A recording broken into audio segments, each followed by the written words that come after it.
અંજારના સ્થાપના દિવસ નિમિત્તે ખાસ કરીને વિપક્ષી નેતા રાજેન્દ્રસિંહ જાડેજાએ શહેરના કેટલાક અણઉકેલ પ્રશ્નો અંગે પોતાની હૈયાવરાળ ઠાલવી હતી। તાત્કાલિક પ્રશ્નો ઉકેલાય તે અંજારવાસીઓ માટે ખૂબ જ અનિવાર્ય છે।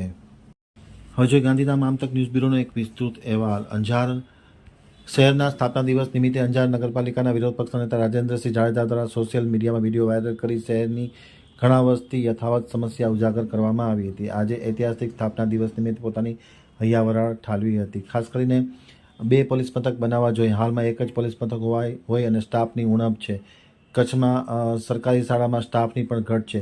અનેકવિધ ક્ષેત્રે ખાસ કરીને અલગ અલગ પ્રકારની અપૂરતી સુવિધાઓ છે।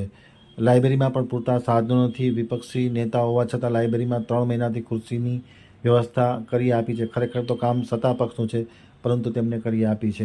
શહેરવાસીઓ પર વેરા વધાર્યા છે। વેરા વધારવા છતાં કોઈ સુવિધા મળી નથી। ત્યારે સ્થાપના દિવસ નિમિત્તે આ તમામ પ્રશ્નોનો ઉકેલ આવે છે તે જરૂરી છે।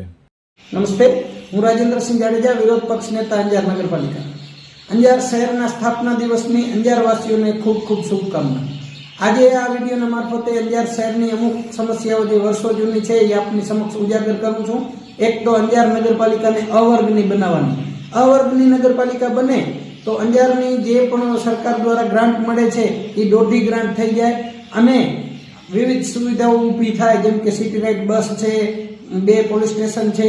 આ સિવાય અન્ય અનેક સુવિધાઓ અવર્ગની નગરપાલિકાને મળે, જે તંત્રની અનાવડત અને અંજારની નબળી નેતાગીરીના હિસાબે નથી થઈ શકી।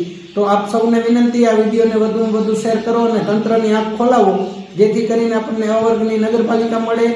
અંજાર શહેરની સરકારી સ્કૂલોમાં શિક્ષકની ખૂબ જ ઘટ છે અને જે દિવસે દિવસ વધતી જાય છે ઘટવાની જગ્યાએ, તે પણ એક ખૂબ જ ગંભીર બાબત છે। અંજાર શહેરના યુવાનો માટે કોઈ ગ્રાઉન્ડ એવું નથી કે જે સરકારી તાલીમાર્થી ને કામ આવે અને સરકારી ભરતીની તૈયારી કરી શકે। તો આપ સૌને વિનંતી, આ વિડીયોને વધુમાં વધુ શેર કરો અને તંત્રની આંખ ખોલવામાં અમારી મદદ કરો। જય હિન્દ, જય ભારત।